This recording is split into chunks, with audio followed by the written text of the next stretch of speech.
गणेश मान सिंहले बनाउनु भएको भिल्ला जेन्जीले यो पनि फस्याक फुसुक मसाक मुसुक सबै पारिसकेको छ कालै यहाँभित्र ठमेलको यो भित्र समेत आएर जलाउने भनेको त कडै हो यहाँ छ भन्ने पनि थाहा रहेछ हामीलाई जहिले हेर्दै लोभ लाग्थ्यो यो गेट छिरेर आएर यो त पार्किङमा अब हामीहरूले नि कहिलेकाहीँ राख्ने गर्थ्यो हाम्रो त पार्किङ अहिले त्यहाँ छ अर्को पऱ्यो कि के हो पुरै यता त थियो मलाई एकचोटि यहाँ पार्किङमा राख्नु दिएको थिएन पख तिमीहरूले चलाइदियो गणेश मानसिंहको घर है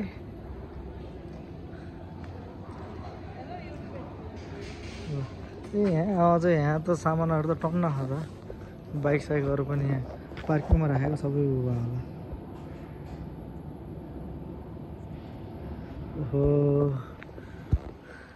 एकचोटि मलाई यहाँ पार्क गरिसकेको गाडी फिर्ता गर्दै थिएछ नि यहाँ पार्क गरिसकेको नि यहाँको है